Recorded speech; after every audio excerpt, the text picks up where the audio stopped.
Welcome to Two Open Doors, the podcast that explores our power to open or close the doors of relationship with the important people in our lives.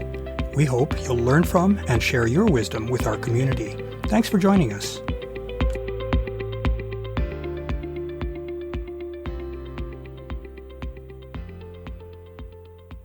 Over the last few episodes, I've shared a view of how relationships evolve through a set of relationship states, passing through what we've termed a relationship life cycle. We've noted that each of our relationships has one or more relationship goals at each point of its life cycle, goals such as friendship or romantic connection or emotional connection. We've seen that relationships play out through the course of interactions between partners.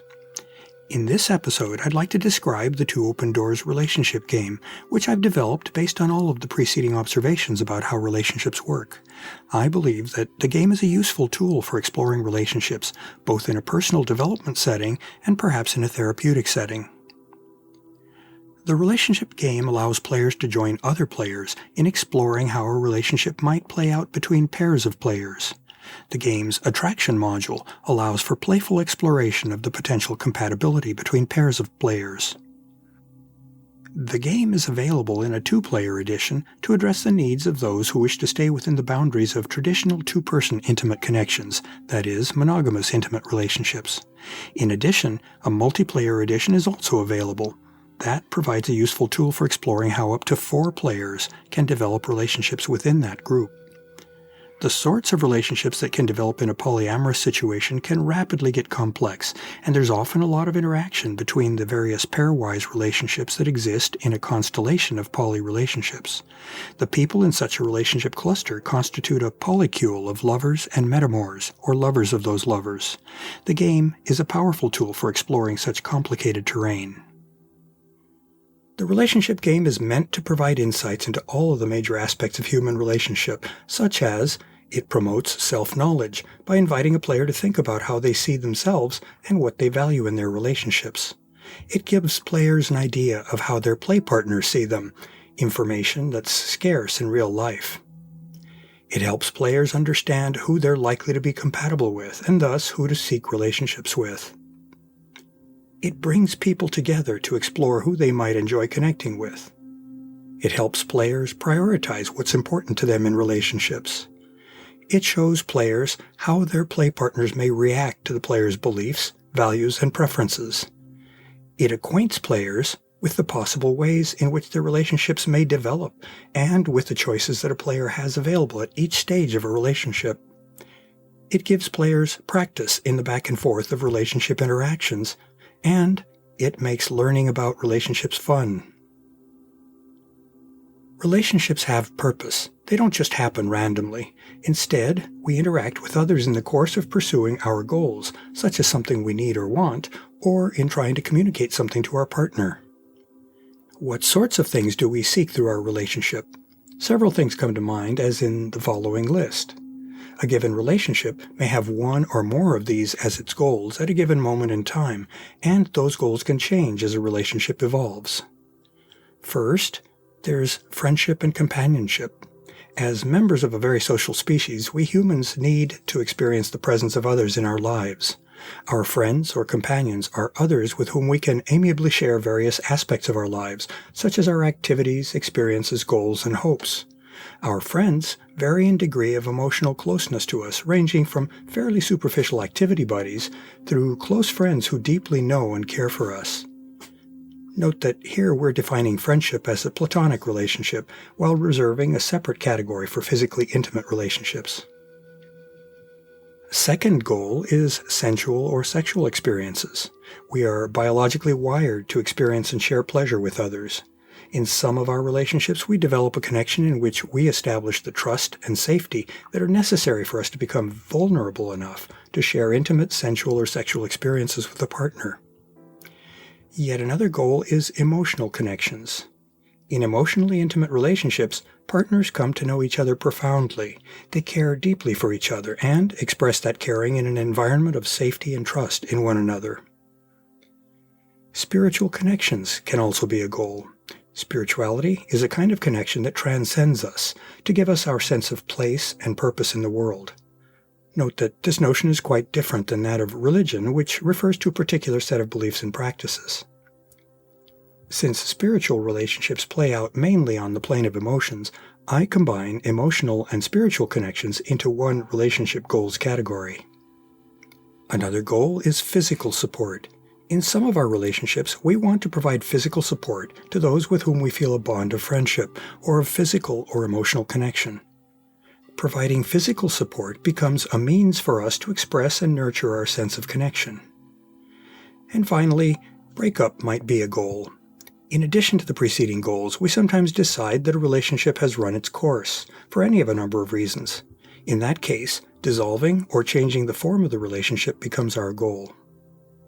We get to know one another through our personal interactions, the activities and experiences that we share together. Each of those can create memories of whether we had fun and joy, or sorrow and regret, or anything in between. As we experience those interactions, we mentally and emotionally grade them as good or bad, pleasurable or painful. We keep a running mental score or tally of what we experience with each of our partners. Each score guides us in deciding whether to grow closer to that partner or more distant. The relationship between a given pair of people actually includes two separate interaction paths. Relationships are a two-way street. For a person and a particular partner, there's one path of interaction that represents how the person feels about that partner over time. And there's a second and independent path that represents how the partner feels about that person.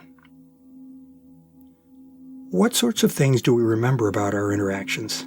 I see 4 different aspects or perspectives that we track. First, there are physical aspects of the interaction, whether the physical experiences were enjoyable or not. Second, there are emotional aspects, how we felt about what we experienced, again, whether good or bad. Third, there are mental aspects, how the experience affected us, in terms of aligning or colliding with our own worldview, beliefs, values, and assessment of whether our partner acted intelligently or not. And fourth, there are behavioral aspects, that is, how good or bad, constructive or destructive, we believe our partner's behavior or actions to be. Different sorts of interactions give us information on one or more of these dimensions. The relationship game provides ways to model or simulate all of the complicated aspects of relationship that we've been discussing. In particular, it models the ongoing interactions between a pair of players, accumulating a score that reflects how each player feels about each of their relationships at a given point in the game. It also allows players to grade their interactions with a given partner on 4 separate dimensions or aspects: physical, mental, emotional, and behavioral. That gives both partners in an interaction some valuable perspective on how a player's actions and perspectives are received by their partners.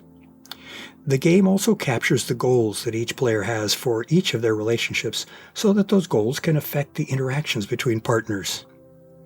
The game is structured as a set of modules, with one module for each of the possible relationship states that a relationship can exist in.